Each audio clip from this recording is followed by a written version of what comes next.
안녕하세요. 저는 5살 난 아들을 키우는 40대 초반의 여성입니다. 바쁘게 살아가는 사람들 틈에 섞여 평범하게 살아가고 있지만 제 인생에는 남들이 쉽게 믿지 못할 사연 하나가 숨어 있습니다. 오랫동안 가슴 깊이 눌러뒀던 그 이야기를 이젠 한 번쯤 풀어놔도 되겠다 싶어 이렇게 용기를 내보기로 했네요.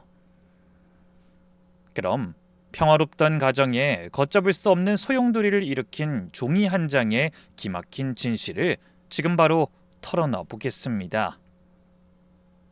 아마 쉽게 상상하기 어려운 이야기를 만나게 되실 테니 기대 많이 하고 들어주시길 부탁드립니다.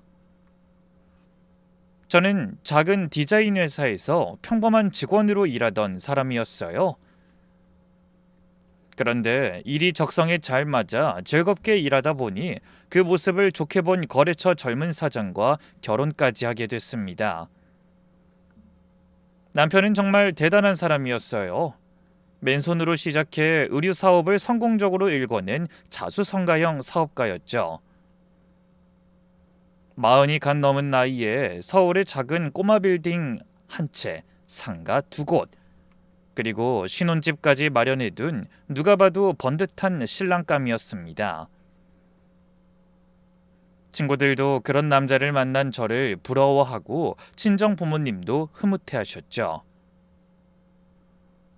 하지만 문제는 시어머니였어요. 어머님은 저를 처음 만난 자리에서부터 머뜩잖아 하시더니 결국 상견례 자리에서도 잡음을 만드시더군요. 종로의 한정식집에서 이루어진 상견례에서 시어머니는 저희 부모님께 제대로 인사조차 하지 않고 핸드백에서 노란 종이 한 장을 꺼내 상위에 펼쳐놓으셨어요. 그리고 알아보기 힘들 정도로 빼곡하게 무언가가 적혀있는 그 종이를 저희 부모님 쪽으로 밀며 입을 여시더라고요. 이거 요즘 서울에서 제일 용하다는 점쟁이한테서 받아온 사주풀이랑 궁합입니다. 한번 보시죠. 그 말씀에 먼저 대답하신 분은 저희 친정아빠였습니다. 아, 두 아이 궁합을 보신 겁니까? 중매도 아니고 연애 결혼인데 그런 것까지 보실 필요가. 하지만 아빠 말씀이 채 끝나기도 전에 시어머니가 인상을 쓰며 거칠게 말씀하셨어요. 보길 다행이죠. 보세요. 주영이 사주에 과부살이 끼었답디다. 한마디로 자기 사내 잡아먹는 팔자라 그겁니다. 그 순간 저희 친정엄마의 얼굴이 새하얗게 변하시는 게 보였어요. 아빠도 입을 꾹 다무신 채 들고 있던 물컵을 내려놓으셨죠. 저는 무릎 위에 올려놓은 두 손이 차갑게 식어가는 걸 느끼면서도 뭐라고 해야 할지 모르겠더군요. 그때 예비신랑이 떨어지는 목소리로 말했어요. 엄마, 그게 무슨 말씀이세요? 이런 자리에서 하실 말씀이 아니잖아요. 그래도 시어머니는 흔들리지 않으셨습니다. 이런 일에 할 말 못할 말이 어딨니? 너 하나 잘 키워서 성공시키려고 내가 이날 이때까지 어떻게 살아왔는데 누구 좋으라고 이런 결혼을 시키라는 거야? 그러게 내가 처음부터 너희 둘은 어울리지 않는다고 했잖니. 점쟁이가 그러는데 주영이가 우리 집에 시집 오면 너는 결혼하고 3년 안에 죽는다더라. 그것도 객사. 객사. 그 두 글자가 방 안 공기를 무겁게 짓눌렀어요. 결국 보다 못한 저희 아빠가 헛기침을 한번 하시고 조용히 말씀하셨죠. 사돈, 주영이도 저희가 열심히 키운 귀한 딸입니다. 부모 앞에서 대놓고 그런 말씀하시니 가만히 듣고 있기가 어렵네요. 하지만 시어머니는 조금도 주저하는 기색이 없으시더군요. 왜요? 그게 엄연한 사실인데 난 이 결혼 절대 못 시킵니다. 내가 자식이 둘 있는 것도 아니고 딱 외아들 하나예요. 근데 아들이 잘못될 거 뻔히 알면서 어떻게 이런 결혼을 시키겠어요? 이건 결혼이 아니라 내 아들을 사지로 내모는 일이라고요. 시어머니의 서슬퍼런 외침에 방 안에 차가운 정적이 흘렀습니다. 종업원도 음식을 들고 들어오려다가 대화를 들었는지 당황하더군요. 전 그때 처음으로 시아버지의 얼굴을 살폈어요. 아버님은 시어머니 옆에서 내내 묵묵히 말씀이 없으셨죠? 뭐라 말씀하실 듯 입술을 달싹이셨다가도 끝내 입을 떼지 못하시더라고요. 그래서 저도 조용히 한숨만 쉬고 있는데 남편이 다시 시어머니를 향해 입을 열었습니다. 엄마, 전 주영이 아니면 결혼 안 해요. 그 한마디에 시어머니가 눈을 커다랗게 뜨셨죠. 뭐라고? 이 사람 아니면 결혼 안 한다고요. 저 평생 엄마 말씀 잘 듣고 살았어요. 학교 다닐 땐 말할 것도 없고 성인이 된 지금까지도요. 하지만 결혼은 제 인생에서 가장 중요한 일이에요. 이번엔 절대 양보 못해요. 만약 주영이랑 결혼 못하면 전 평생 결혼 안 하고 혼자 살 거예요. 너 지금 여밀 협박하는 거냐? 협박이 아니라 부탁드리는 거예요. 제발 저 좀 한 번만 믿어주세요. 그러더니 자기 부모님 앞에 무릎까지 꿇더라고요. 그 모습을 본 시어머니의 얼굴이 심하게 일그러지셨어요. 분노인지 슬픔인지 모를 알 수 없는 표정이었죠. 그리고 한참 동안 아들을 내려다보시던 어머니가 마침내 손에 쥐고 계시던 사주풀이 종이를 와락 구기며 말씀하셨습니다. 그래, 좋아. 결혼하려면 해. 단 결혼해서 무슨 일이 생겨도 난 모른다. 후회해도 소용없단 말이야. 그러더니 자리를 박차고 일어나셨죠. 시아버지는 저희 부모님께 고개 숙여 사과하신 뒤 어머니를 따라 나가셨고, 당황한 남편은 어쩔 줄 몰라하며 머리를 양손으로 감싸쥐고 괴로워했어요. 그렇게 어색한 상견례가 끝나자 친정아빠가 저를 바라보며 짧게 한마디 물으셨습니다. 주영아, 너 이 결혼 꼭 해야겠니? 미안해 아빠. 속상하긴 한데 내가 그 사람 부모님이랑 결혼하는 건 아니잖아. 난 용석 씨랑 꼭 결혼하고 싶어. 그 사람도 너를 그만큼 좋아하는 건 맞고. 당연하지. 아까도 봤잖아. 나 아니면 평생 결혼 안 한다고 하는 거. 제 대답에 아빠가 다시 깊은 한숨을 내쉬며 말씀하셨죠. 그래, 뭐 인연이라는 게 부모가 막는다고 막을 수 있는 게 아니더라. 다만 한 가지만 명심해. 오늘 보니까 너희 시어머니 되실 분이 보통 분이 아니야. 앞으로 무슨 일이 있어도 기죽지 말고 네가 잘못한 게 없으면 절대 고개 숙이지 말아라. 알겠니? 응, 아빠. 명심할게요. 그날 밤 남편한테서 전화가 왔습니다. 주영아, 아까 많이 놀랐지? 정말 미안해. 그 부모님께는 내가 직접 가서 사과드릴게. 그 두 분께도 정말 면목이 없다. 아니야, 자기 잘못 아니잖아. 내가 미리 눈치채고 좀 더 일찍 막았어야 했는데. 난 정말 괜찮으니까 너무 속 끓이지 마. 고마워, 주영아. 우리 부모님은 내가 설득할 테니까 아무 걱정하지 말고 넌 나만 믿어. 나랑 결혼하는 거 절대 후회하지 않도록 앞으로 진짜 행복하게 해줄게. 그 말을 듣다 그만 울컥한 저는 전화기를 손에 댄 채 한참을 울었습니다. 그리고 석 달 만에 저희는 결국 결혼식을 올렸어요. 결혼 후 남편은 그날의 약속을 지키려 최선을 다해서 저에게 잘해줬고 신혼생활은 꿈처럼 달콤하게 흘러갔습니다. 그이는 매일 아침 일찍 일어나 회사에 출근하기 전에 저를 위해 간단히 아침상까지 차려줬어요. 그 밥을 먹으며 저는 남편을 향해 다짐하듯 말했죠. 자기야, 나랑 결혼해줘서 정말 고마워. 나도 당신한테 아내로서 최선을 다하고 우리 가족 평생 행복할 수 있도록 노력할게. 그러자 갑자기 남편이 눈시울까지 붉히며 손을 꼭 잡더군요. 그렇게 행복해서인지 남편의 회사도 잘 굴러갔어요. 시어머니가 봐오신 점괘와는 다르게 오히려 그해 매출이 껑충 뛰었죠. 그래서 남편이 더 바빠졌고 저는 하던 일을 그만두고 그런 남편을 내조하며 아이를 갖기 위해 건강을 돌봤습니다. 그러다 몇 달 만에 기다리던 아이 소식을 들은 남편은 뛸 듯이 기뻐하며 저를 부둥켜 안고 말했어요. 주영아, 고마워. 우리 이 아이 건강하게 잘 키워보자. 당신 닮은 딸이어도 좋고 나 닮은 아들이어도 좋을 것 같아. 아휴, 애 얼굴 궁금해서 어떻게 기다리지? 전 그런 남편을 향해 웃으며 대답했죠. 당신도 건강 조심해. 이제 엄연히 아이까지 둔 가장이니까. 알았지? 걱정하지 마. 내가 얼마나 건강한진 당신이 더 잘 알잖아. 앞으로도 운동 열심히 해서 당신이랑 우리 아기 천년만년 지켜줘야지. 그렇게 자신하며 환하게 웃었죠. 당연히 저도 그 말을 믿었습니다. 남편은 너무나 젊고 술, 담배도 거의 하지 않는 사람이었으니까요. 하지만 사람 일은 한치 앞을 알 수 없고 불행은 앞에서 오는 게 아니라 조용히 따라와 뒤통수를 친다는 걸 저는 그때 처음으로 알게 됐습니다. 결혼 2주년과 제 출산이 코앞으로 다가온 어느 날, 비가 심상치 않게 내리는데 하필 남편이 지방 출장을 떠나게 됐어요. 거래처 공장 점검차 충청도까지 다녀온다고 하더군요.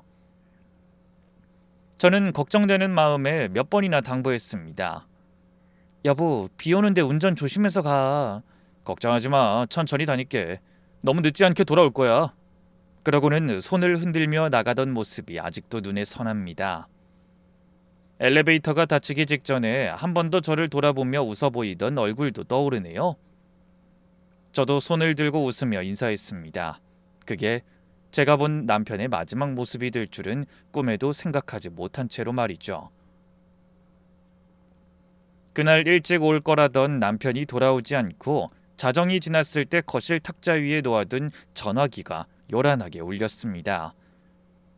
저는 불안한 마음에 얼른 전화를 받았어요. 여보세요? 어디시죠? 경찰입니다. 이 전화기 주인 가족분 되시죠? 지금 바로 병원으로 좀 와주셔야겠습니다. 사고가 났는데. 낯선 남자의 생각지도 못한 한마디에 저는 아무 대답도 하지 못했습니다. 지금까지도 그날 밤의 기억은 흐릿하게만 떠올라요. 사람이 너무 큰 충격을 받으면 머리가 새하얗게 비어버리는 것 같더라고요. 그 전화를 받은 뒤 저는 만삭의 몸을 이끌고 택시를 잡아탄 채 충청도에 있는 병원으로 향했습니다. 가는 내내 택시 안에서 빌고 또 빌었죠. 제발 큰 사고만 아니게 해주세요. 살짝 다친 정도이게 제발 부탁드립니다. 하지만 병원에 도착해 경찰의 얼굴을 마주한 순간 전 그 자리에서 그대로 주저앉고 말았습니다. 빗길에 차량이 미끄러지면서 가드레일을 들이받고 운전자분이 그 자리에서 사망하셨습니다. 믿을 수 없는 경찰의 말에 온몸이 부들부들 떨려왔지만 막상 눈물은 나지 않았어요. 너무 놀라고 정신이 없어 믿기지 않았거든요. 아침에 웃으며 나간 남편이 이 세상 사람이 아니라는 말을 어떻게 믿겠어요? 아이도 놀랐는지 자꾸 뱃속에서 발길질을 했습니다. 전 그렇게 멍한 상태로 병실이 아닌 영안실로 안내받았어요. 차가운 공기 속에 더 차갑게 식은 남편이 누워있더군요. 흰 천이 덮인 침대 한쪽 끝으로 남편의 손이 살짝 나와 있었습니다. 그 손에 끼워져 있던 결혼 반지, 제가 직접 골라서 끼워줬던 그 반지가 형광등 불빛에 반짝이고 있었어요. 저는 남편의 손을 잡아보고 싶다는 생각에 저도 모르게 손을 내밀었습니다. 헌데 그 순간 갑자기 옆에서 시어머니가 달려들며 제 머리채를 잡으셨어요. 알고 보니 남편 핸드폰 마지막 통화가 시어머니라 경찰이 저보다 시어머니에게 먼저 연락을 했더라고요. 그런데 주무시느라 전화를 받지 않자 저에게도 연락했던 거죠. 뒤늦게 부재중 전화를 보고 연락해 아들의 사고 소식을 들은 시어머니도 한달음에 그곳으로 달려오셨고 영안실에 서 있는 절 보자 냅다 머리채를 잡으신 거죠. 내가 이럴 줄 알았어. 네가 결국 내 아들을 잡아먹은 거야. 어머니, 저는... 입 닥쳐! 내가 그렇게 말렸는데, 내가 그렇게 막았는데! 점쟁이 말이 다 맞았잖아. 결혼한 지 3년도 안 돼서 객사할 거라고 그랬잖아. 네가 우리 용석이를 죽인 거야. 네가 불쌍한 내 아들을 제 명대로 살지도 못하게 만든 거라고. 시어머니는 제가 일부러 남편을 해코지라도 한 것처럼 소리치셨어요. 저는 갑작스럽게 남편을 잃은 충격과 공포로 정신이 없어 시어머니에게 말대답 한번 하지 못했습니다. 장례를 준비할 동안에도 마찬가지였어요. 어머니가 어찌나 펄쩍 뛰시는지 그 곁에 다가갈 엄두조차 낼 수가 없어 울기만 했죠. 제가 엄연히 남편의 법적인 배우자인데 한 번도 나서지 못한 거예요. 그래도 저는 어머니가 반기지 않으실 걸 알면서도 만삭의 몸을 이끌고 빈소로 찾아갔어요.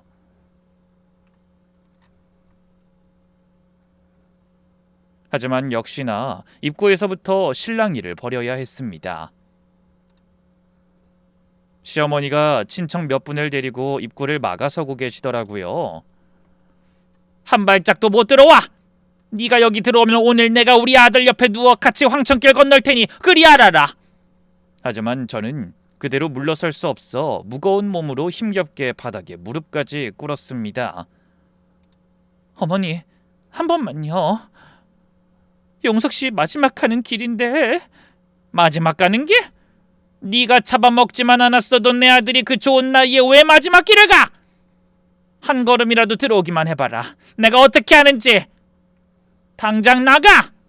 그때 저와 함께 온 친정엄마까지 시어머니에게 매달리다시피 사정하셨습니다. 사돈, 지금 얘 만삭입니다. 이러시면 안 됩니다. 진정하세요. 뭐요? 만삭? 내 자식이 죽었는데 지금 그깟게 중요해? 막말로 그 뱃속에 든 게 정말 내 아들 자식인지 아닌지 어떻게 알아? 저 여우 같은 게 우리 용석이 몰래 어디서 누구랑 뭔 짓을 하고 다녔는지 알게 뭐냔 말이야. 입에 담지도 못할 막말에 저는 말문이 막혀 눈물만 뚝뚝 흘렀어요. 조문객들이 빈소 한쪽에서 눈을 동그랗게 뜨고 그 모습을 바라보고 있었습니다. 어떤 사람들은 안타까움에 입을 틀어막기도 했지만 시어머니의 기세에 눌려 누구 하나 나서지는 못하더군요. 물론 그 자리에 시아버지도 계셨지만 끝까지 한마디 말씀도 없으셨습니다. 언제나 그렇듯 그저 한숨만 쉬며 지켜보셨죠.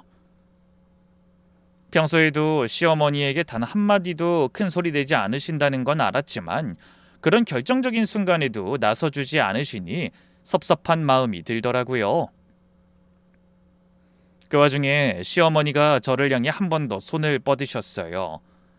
당장 나가라는 말 못 들었어? 우리 아들 옆에 단 한순간도 못 있게 할 거야. 어머니, 제가 그 사람 아니에요. 마지막으로 인사라도 제대로 할 수 있게 해주세요. 닥쳐! 난 너 같은 건 내 아들 짝으로 인정한 적 없어. 그러더니 갑자기 울고 있는 제 팔을 붙들어 빈소 밖으로 끌고 가려고 하셨습니다. 저희 엄마가 기겁하며 손을 때려 하셨지만 우악스러운 시어머니의 힘을 이기기엔 역부족이었죠. 그래서 저는 질질 끌려가다시피 빈소 밖으로 내쳐져 덜덜 떨기만 했습니다. 제 옆에서 친정엄마도 울고 계셨지만 시어머니의 요란한 절규가 모든 소리를 다 덮어버렸어요. 마치 그 자리에서 본인보다 자신의 죽음을 슬퍼할 사람은 없다는 걸 보여주려고 하시는 것 같다는 생각까지 들더라고요. 그러면서도 다시 한번 저를 향해 눈을 부라리며 엄포를 놓으셨어요. 불쌍한 내 아들, 가는 길이라도 편안할 수 있게 그 뻔뻔한 낯짝 들이밀지 마라. 이래도 계속 기웃거리면 우리 집안 출초상 나는 거 보게 될 거다. 알겠어? 그렇게 윽박지를 쓸 때 마침 저희 친정아빠도 도착하셔서 시어머니를 말리셨어요. 사부인, 왜 이러십니까? 남편한테 마지막 인사하겠다는데 한 번만 들여보내주십시오.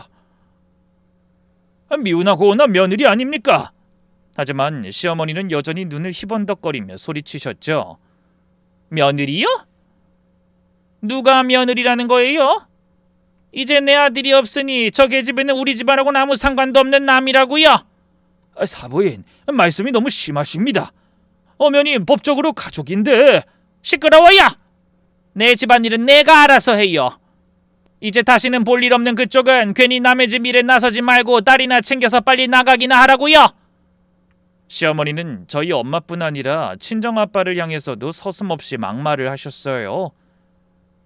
결국 저는 빈소 밖에서 눈물만 흘리다 배가 뭉치고 아파 어쩔 수 없이 돌아서야 했습니다. 그때 차 안에서 친정엄마가 한 말씀이 아직도 잊히질 않네요. 주영아, 혹시라도 네 시어머니 억지 소리에 이상한 생각하는 거 아니지? 너 이번 일에 아무 잘못 없어. 알지? 알아. 근데 누구 잘못이든 그게 무슨 상관이야. 이제 그 사람이 없는데. 나는 아무리 욕을 먹고 머리를 뜯겨도 상관없으니 제발 그 사람만 돌아와주면 좋겠어. 우리 애는 아빠 얼굴도 한번 못 보고. 그 말을 하다 또 눈물이 흘러 펑펑 울었습니다. 친정 부모님은 계속 우는 저를 혼자 신혼집으로 보내는 게 걱정된다며 친정으로 데려가셨어요. 만삭 임산부를 혼자 두기도 걱정되고 흥분한 시어머니가 언제 들이닥칠지 몰라 불안하다고 하셨죠. 저도 그런 부모님의 마음을 알 것 같아 망설이다 그러겠다고 했습니다. 제가 품고 있는 아이가 갑자기 떠난 남편이 남겨준 유일한 희망인데 혹시라도 아이까지 잘못된다면 저 혼자나마 온전한 정신으로 살아갈 자신이 없었거든요. 그래서 며칠 친정에 머무는 사이 남편의 장례식이 끝나버렸습니다. 저는 시어머니의 눈치가 보여 제대로 빈소에 들어가지도 못하고 계속 먼 발치에서만 떠나는 남편의 마지막 모습을 눈물 속에서 지켜봐야 했죠. 그러다 며칠 후 마음을 조금 다스린 후 옷가지를 챙겨오기 위해 친정엄마와 함께 신혼집으로 향했습니다. 인부복도 챙겨야 하고 곧 태어날 아기를 위해 사뒀던 베넷 저고리도 가져와야 했죠. 그리고 무엇보다 남편과의 추억이 있는 물건이라도 하나 가지고 있어야 출산할 때 마음이 안정될 것 같더라고요. 그런데 현관문 앞에 서서 아무리 비밀번호를 눌러도 자꾸 빨간불이 들어왔어요. 저는 한참을 고민하다 흔들리는 눈빛으로 엄마를 바라보며 물었습니다. 엄마, 이상해. 비밀번호가 왜 안 맞지? 다시 한번 차분히 눌러봐. 손이 떨려서 그런 거 아니야? 하지만 아무리 여러 번 시도해봐도 마찬가지였어요. 분명 제가 멀쩡히 며칠 전까지도 드나들던 신혼집의 비밀번호가 갑자기 바뀌어 있었습니다. 제가 당황해서 어쩔 줄 모르고 있을 때 마침 옆집 아주머니가 나오시다가 절 보시고는 깜짝 놀라셨어요. 어머나 새댁, 몸은 괜찮은 거야? 얘기는 들었어. 미리 알았으면 빈소에라도 갔을 텐데. 뒤늦게 알았지 뭐야. 세대 걱정도 되고 갑자기 이사를 가서 인사도 못해 아쉬웠는데 이렇게라도 얼굴 보니 안심되네. 근데 뭐 잊은 물건이라도 있어? 저는 예상치 못한 이웃의 말에 깜짝 놀라 소리쳤습니다. 네? 이사라뇨? 제가요?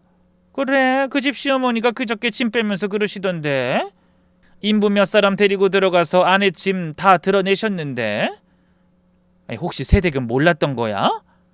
비밀번호도 바꾸시던 것 같던데? 짐을 드러냈다고요? 그래, 큰 이사 트럭으로 짐 빼는 거 내가 봤어. 세댁이 충격 때문에 친정에 있는 사이 시어머니가 나서서 신혼살림 정리해 주신다길래 난 그런 줄 알았지. 그러고는 매일같이 아들 생각난다며 집에 드나드시던데 오늘은 안 오셨나? 그 말씀을 듣고 저는 자리에 그대로 주저앉고 말았습니다. 흥분한 저희 친정엄마는 현관문을 쾅쾅 두드리며 외치셨죠.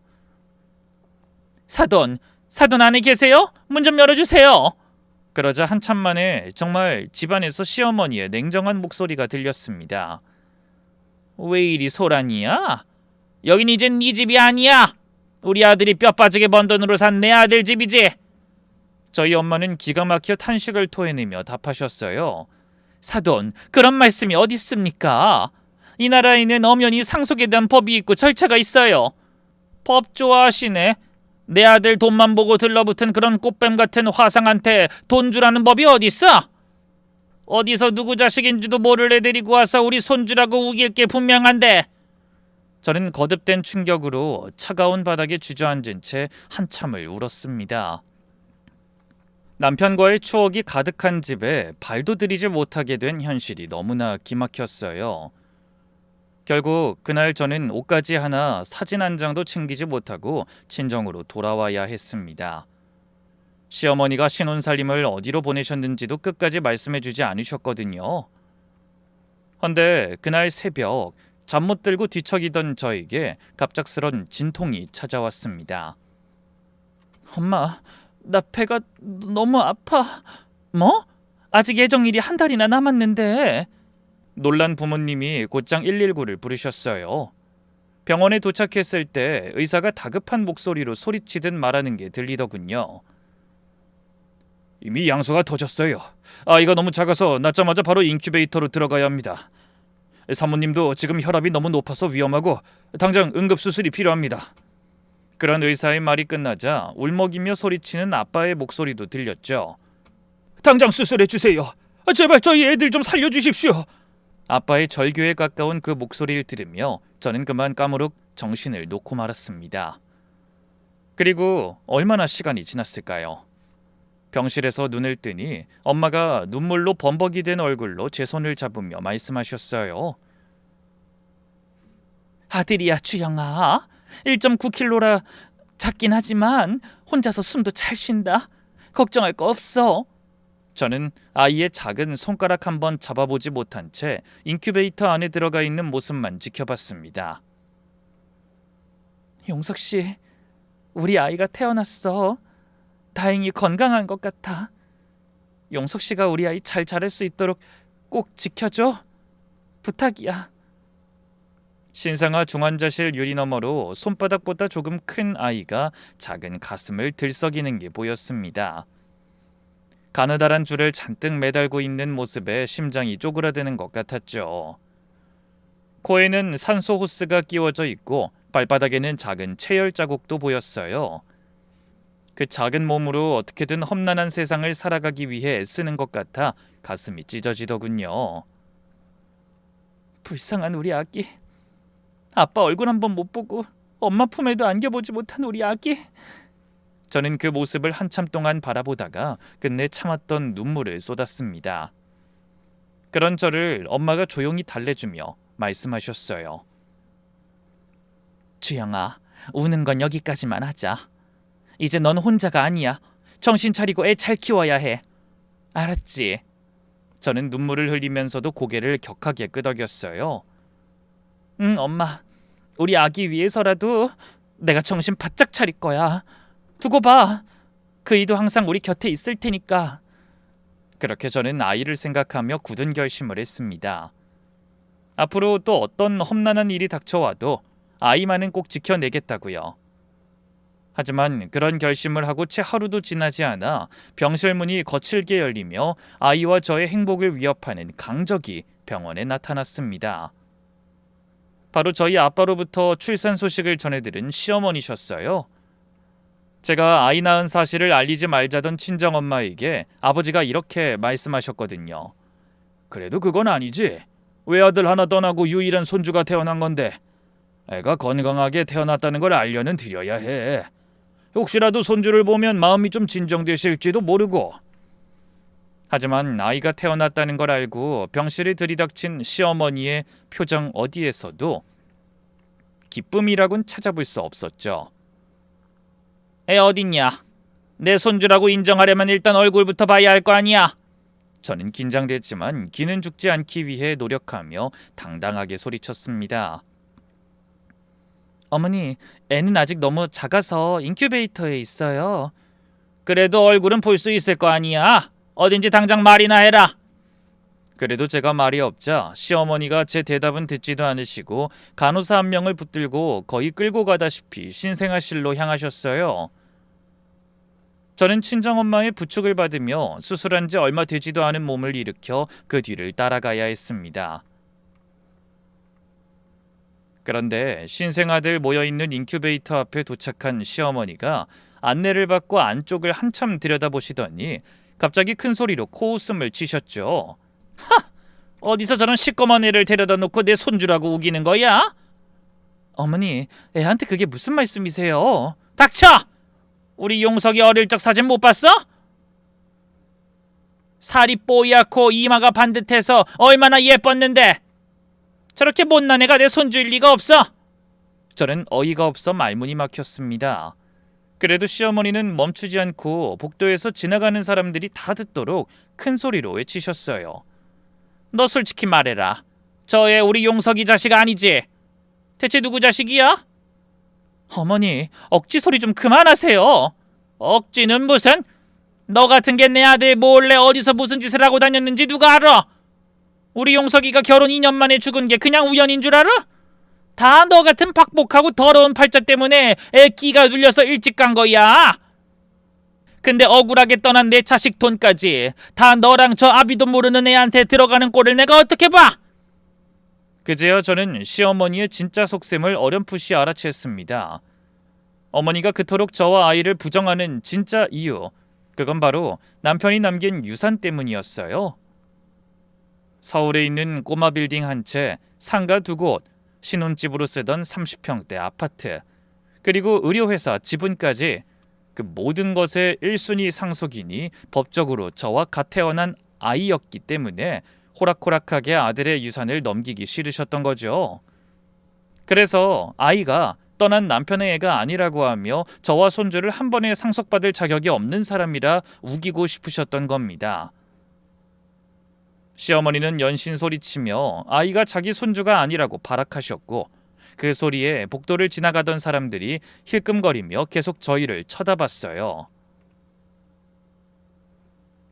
저는 더 이상 문제 일으키고 싶지 않아 입을 꾹 다물었지만 그 순간에도 시어머니는 결정적인 한마디를 날리셨죠. 그렇게 결백하다면 유전자 검사라도 받아라.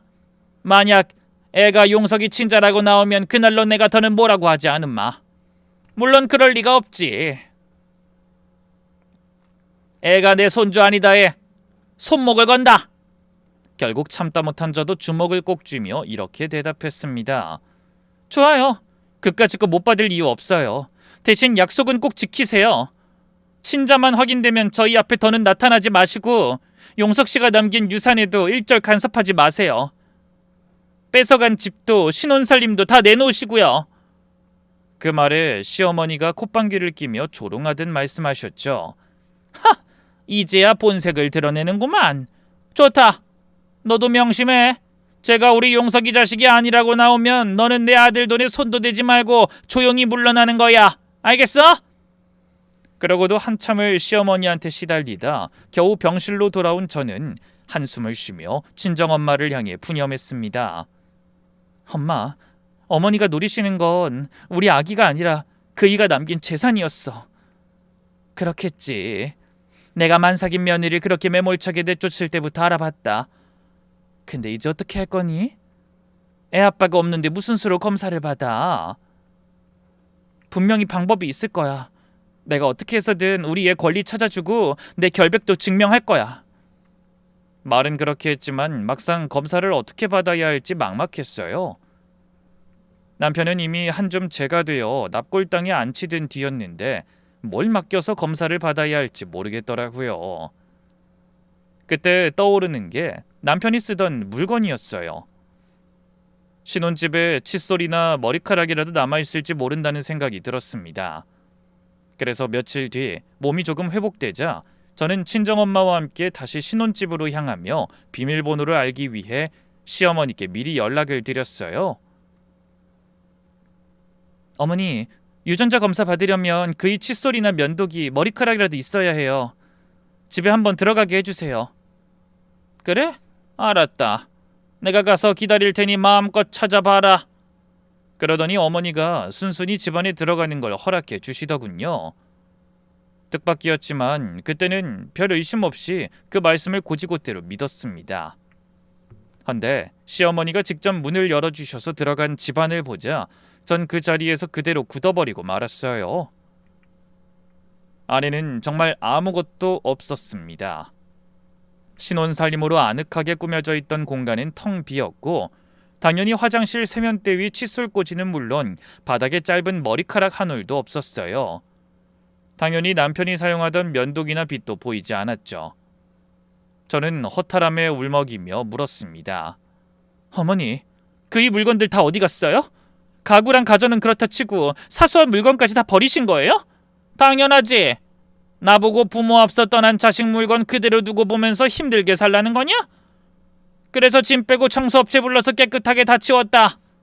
청소업체요? 아니 어머니, 이렇게 싹 치워두셨으면서 도대체 유전자 검사는 어떻게 하라고 그러시는 거예요? 그래도 칫솔이나 빗 하나 정도는 남겨두셨어야죠. 하, 이제 하다하다 내 핑계를 대려고? 다 네가 캥기는 게 있으니 그러는 거지. 결백하면 어떻게든 방법을 찾으면 될 일 아니냐? 제가 답답함에 가슴을 쥐어뜯자 곁에서 지켜보던 친정엄마도 깊은 한숨을 토해내며 말씀하셨어요. 사부인 정말 너무하시네요. 검사하라고 그렇게 지긋지긋하게 괴롭히시더니 막상 왜 검사를 못하게 만들어 놓으셨어요? 대체 뭘 어떻게 하라고요? 못하게 만들긴 누가? 생사람 잡지 말아요. 아무리 청소를 했어도 잘 찾아보면 뭐라도 있을 테니 엄한 사람 붙잡고 원망할 시간에 방법을 찾으란 말이에요. 그제야 저는 깨달았습니다. 시어머니는 말로는 검사 받으라고 큰소리 치시면서 실제로는 검사 자체가 불가능하도록 집안에서 아들의 모든 흔적을 모조리 지워놓으신 겁니다. 그렇게 저를 들들 볶아 제풀에 떨어져 나가게 하려는 게 아닌가 하는 생각이 들더군요. 결국 아무것도 찾지 못한 채 집에서 나와 친정으로 돌아오는 차 안에서 친정엄마가 끝없이 한숨을 쉬셨습니다. 대체 어쩌라는 건지 사람을 피말려 죽일 작정인가? 엄마 진정해. 어떻게든 방법이 있을 거야. 하지만 그 방법을 찾아보기도 전에 다음 날부터 바로 시어머니의 본격적인 압박이 시작됐습니다. 매일같이 저희 친정으로 찾아와 말도 안 되는 억지를 부리신 거죠. 어떤 날은 아침 일찍, 어떤 날은 저녁 늦게 시도 때도 없이 들이닥치셔서 똑같은 말씀만 반복하셨어요. 너 어차피 우리의 자식도 아니네. 이용하지 말고 좋은 말로 할 때 깨끗하게 상속 포기각서에 도장 찍어. 안 그럼 평생 송사에 시달리게 만들 테니. 어머니, 아직 검사도 안 했는데 무슨 그런 말씀을 하세요? 그까짓 검사를 꼭 해봐야 해? 내가 척 보면 안다니까? 네가 낳은 애는 내 손주일 리가 없다고. 어차피 머리카락 한 올 남지 않아서 증명도 못하잖아. 그러니 깨끗하게 포기하란 말이야. 그렇게 매일같이 찾아와 소리치시는 통에 저뿐만 아니라 친정 부모님까지 시달리셔야 했습니다. 친정아빠는 시어머니가 찾아오시는 날이면 외출도 못하시고 집을 지키셨고, 친정엄마는 신경성 두통으로 약을 달고 사셨어요. 그런 상황에 저 역시 제대로 된 산후조리를 할 수 없었죠. 그 와중에도 저는 매일 병원에 가서 아이 얼굴을 들여다보고 유축해서 가져간 모유를 전달했습니다. 그것 말고는 제가 아이를 위해 해줄 수 있는 게 아무것도 없었으니까요. 그러는 사이 시어머니의 행패는 날로 심해지고 결국 견디다 못한 친정아빠가 거실에 저를 앉혀놓고 진지하게 말씀하셨어요. 주영아, 이대로는 안 되겠다. 우리도 변호사를 한번 만나보자. 벌써 이게 몇 달째냐? 갓 태어난 애가 100일이 가까워지도록 이렇게 시달림을 당하고 있잖니. 변호사요? 그래, 아빠 지인 중에 가사 사건 전문 변호사가 있어. 한번 만나서 상의해보는 게 어떻겠니? 이건 우리끼리 풀 수 있는 문제가 아닌 것 같다. 기다린다고 해결될 일이 아니야. 그래서 저는 그 결정에 따르기로 하고 아들이 인큐베이터에서 막 나와 처음으로 제품에 안기던 그날, 아기를 엄마에게 맡기고 친정아빠와 함께 변호사 사무실에 찾아갔습니다. 50대 후반의 점잖은 변호사님이 제 사정을 한참 들으시더니 차분하게 입을 여셨어요. 우선 한 가지 말씀드릴게요. 상속 포기는 사망일로부터 3개월 안에 법원에 신고해야 합니다. 그러니 그쪽에서 앞으로 더욱 지독하게 나올 거예요. 얼마 남지 않은 시간 안에 결판을 봐야 하니까요. 알고 있어요. 근데 검체로 쓸 남편 유품까지 시어머니께서 다 치우셔서. 그렇게는 어차피 검사가 불가능하니 다른 방법을 써야 합니다. 네? 다른 방법이란요? 변호사님이 잠시 뜸을 들이시더니 천천히 제가 잘 알아들을 수 있도록 또박또박 말씀하셨어요. 남편분은 사망하셨지만 조부모가 생존해 계시니 그분들에게 아이가 친손자라는 걸 증명하면 됩니다. 시부모님의 DNA만 있으면 아이가 친손주가 맞는지 99% 이상의 정확도로 확인할 수 있어요. 아, 그런 것도 가능해요? 그럼 시부모님께 부탁드려야 하는데 어머니가 응하실 리가 없는데. 네, 그 시어머님은 분명 반대하실 테니 시아버님을 따로 설득하시는 게 좋을 것 같습니다. 그 검사 결과 안정이면 더 이상 시어머니가 친손주 아니라는 이유로 상속을 포기하라고 강요하지 못하실 거예요. 그 말씀에 저는 어둠 속에서 한 줄기 빛을 보는 것 같았어요. 하지만 막상 시아버지를 설득할 생각을 하니 엄두가 나지 않았습니다. 평생 어머니 편에서 묵묵히 말씀이 없던 분이신데 저를 도와주려 하실지 자신이 없었죠. 하지만 그때는 그것 말고는 다른 방법이 없는 게 현실이었어요. 그래서 일단 고개를 끄덕였습니다. 네, 변호사님. 시어머님 모르게 아버님께만 잘 부탁드려 보겠습니다. 그리고 변호사 사무실을 나오는 길에 핸드폰을 열어 한눈에 보기에도 남편과 꼭 닮은 아기 사진을 바라보며 다짐했어요. 이렇게 척 봐도 아빠랑 붕어빵인 애를 남의 자식이라니. 절대 이대로 당하고만 있진 않을 거야. 아가야, 엄마가 널 꼭 지켜줄게. 아빠가 남기고 간 거 한 푼도 빠짐없이 널 위해 쓸 수 있도록 노력할 거야. 엄마가 약속해. 그런 생각을 하며 이를 악물었지만 아직 넘어야 할 산이 있었어요. 바로 말수적고 애처가인 시아버지를 만나러 가는 일이었습니다. 평소에도 살갑게 얘기 나눌 기회가 별로 없었던 분과 단둘이 만나 은밀하게 준비해야 하는 상황이라 마음의 부담이 크더군요. 하지만 그것 말고는 진실을 밝힐 다른 방법이 없어 어쩔 수 없이 마음을 다잡았습니다. 다음 날 저는 시아버지를 따로 뵙기 위해 어떻게 해야 좋을지 한참을 고민했어요. 그러다 아버님이 매일 아침에 종이 신문을 들고 아파트 단지 옆 공원에 앉아 시간을 보내신다는 게 생각났습니다. 아버님은 평생을 공무원으로 일하시던 버릇이 있어서 그런지 무척 규칙적으로 생활하시는 분이셨거든요. 신문을 들고 아침 산책을 나가셨다 공원에 앉아 읽고 돌아오는 게 퇴직하고 나서의 한결같은 일과라고 하셨어요. 그래서 제발 그 버릇이 여전하시길 기도하며 간절한 마음으로 아침 일찍 시댁 아파트 단지 옆 공원으로 찾아갔습니다. 헌데 다행히도 아버님이 혼자 벤치에 앉아 신문을 읽고 계시는 모습이 눈에 들어왔어요. 제가 100일 앞둔 아이를 안고 시아버지 앞에 서자 저를 본 아버님이 깜짝 놀라셨죠. 아니 얘야, 아침은 쌀쌀한데 그 어린애를 데리고 나왔니? 어서 집으로 들어가자. 하지만 저는 손사래를 치며 대답했어요. 아니에요, 아버님. 애는 따뜻하게 입혀서 괜찮아요. 그리고 어머님 안 계실 때 꼭 드릴 말씀이 있어서 찾아온 거예요. 그러면서 어리둥절한 표정으로 서 계신 아버님에게 제품에 안긴 아이의 얼굴을 슬쩍 보여드렸습니다. 아버님, 손자 좀 봐주세요. 벌써 100일이 코앞인데 제대로 얼굴 한번 못 보셨죠? 어때요? 그이랑 많이 닮지 않았어요? 시아버지는 한참 동안 아이 얼굴을 들여다보시더니 마침내 굵은 눈물 한 방울을 떨어뜨리셨어요.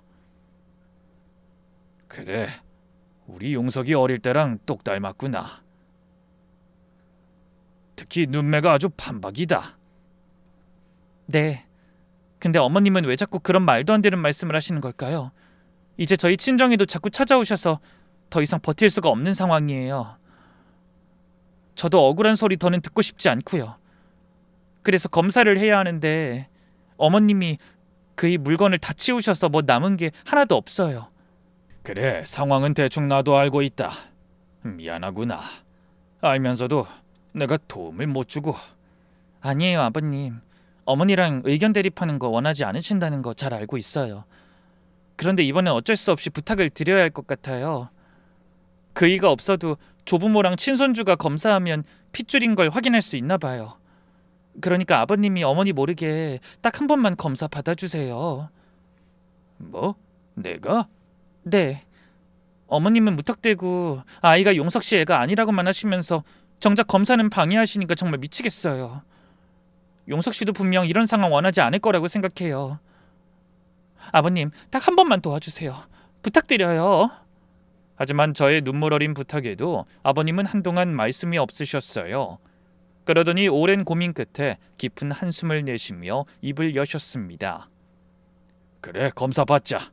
내가 너희 시어머니 성질을 건드리지 않으려고 그동안 모른 척했는데 하나뿐인 내 손자를 모른 척할 수는 없지. 정말이세요? 감사합니다. 정말 감사합니다, 아버님. 저는 눈물을 뚝뚝 흘리며 미리 준비해온 면봉을 건네드렸어요. 아버님은 떨리는 손으로 그 면봉으로 입안을 닦고 혹시 모른다고 머리카락 몇 가닥도 뽑아주셨죠. 저는 아버님께 거듭 고개 숙여 인사를 드린 뒤 서둘러 변호사 사무실로 달려가 아이의 머리카락과 아버님에게서 받아온 것들을 맡겼습니다. 결과가 나오기까지는 일주일이 걸린다고 하더군요. 저는 오직 사랑스러운 아이의 얼굴을 보며 그 힘든 시간을 견뎠습니다. 그리고 일주일 뒤 드디어 변호사님에게 연락이 왔더군요. 저 결과가 나왔는데 사무실로 한번 나와 주셔야겠어요. 직접 보시는 게 낫겠습니다.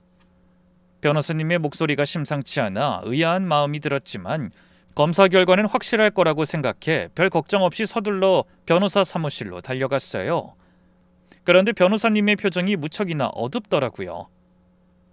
저와 함께 간 친정아빠가 뭔가 불안한 표정으로 먼저 물으셨죠. 왜 그러세요, 변호사님? 뭔가 안 좋은 결과가 나왔나요? 그게 시아버님과 아이는 핏줄 관계가 성립하지 않습니다. 유전자 불일치로 나왔어요. 생각지도 못한 결과에 저는 입을 떡 벌린 채 아무 말도 하지 못했습니다. 대신 저희 아빠가 목소리를 높여 다시 한번 물으셨어요. 아니 그게 사실입니까? 말도 안 됩니다. 그럴 리가 없는 듯. 검사가 잘못된 거 아닙니까? 하지만 변호사님은 고개를 저으며 답하시더군요. 아니요, 그럴 가능성은 아주 희박합니다. 그렇다고 제가 따님의 결백을 의심하는 건 아닙니다. 근데 검사 결과는 이렇게 나왔고 검사가 잘못됐을 확률도 거의 없습니다. 아빠와 저는 영문을 모르겠다는 얼굴로 서로를 바라봤어요. 그러다 제가 간신히 마음을 추스르고 다시 물었죠. 변호사님, 그럼 이게 어떻게 된 일이란 말씀이세요? 전 이 상황이 도저히 이해가 안 되는데. 헌데 그때 갑자기 사무실 문이 벌컥 열리더니 뜻밖의 인물이 의기양양한 표정으로 나타났습니다. 너무나 갑작스러운 등장이라 저는 그만 말문이 막혀 자리에 앉은 채 그대로 굳어버리고 말았어요. 변호사 사무실에 나타난 사람이 다름 아닌 저를 꽃뱀 취급하는 시어머니였기 때문이죠. 머릿속이 텅 비어버리는 느낌이 들더라고요. 어머니는 이미 검사 결과를 알고 오신 건지 저를 향해 고래고래 소리치셨어요. 하! 내가 진작에 네 본색을 알아봤지. 그것 봐라, 내가 뭘 했어. 애가 우리 용석이를 하나도 안 닮았다고 했지. 이런 괘씸한 것. 하늘이 무섭지도 않아? 저는 억울한 마음에 눈물이 차올라 이를 악물며 변명 아닌 변명을 했습니다. 어머니, 이건 무언가 잘못된 거예요. 이럴 수가 없다고요. 시끄럽다. 검사 결과를 네 눈으로 똑똑히 보고도 그런 소리야? 간도 큰 것 같으니라고. 이런 결과 나올 줄 모르고 나 몰래 도둑고양이처럼 시아버지까지 꼬셔서 검사를 받았냐? 긴 말 필요 없어. 당장 상속 포기해라. 도장 찍으라고 당장. 그러더니 시어머니가 가방에서 상속 포기각서를 꺼내 책상에 펼쳐놓고 제 손목을 우악스럽게 잡아 끄셨어요. 친정아빠가 눈을 부릅뜨고 막아서며 외치셨죠. 사부인, 갑자기 나타나서 이게 무슨 짓입니까? 하! 그 아비의 그 딸이지. 내 아들 유산 좀 빼돌려보려고 용을 썼을 텐데 이런 결과가 나와서 어쩌나? 당신들이 오죽 뻔뻔했으면 편들어줘야 할 변호사가 나한테 결과 보러 오라고 전화를 다 했겠어? 이제 당신들은 끝났어. 그러더니 기세가 하늘을 찌를 듯 소리소리 지르셨습니다. 한데 그때 변호사님이 책상에 또 다른 서류 한 장을 내밀며 차분하지만 단호한 목소리로 말씀하시더군요.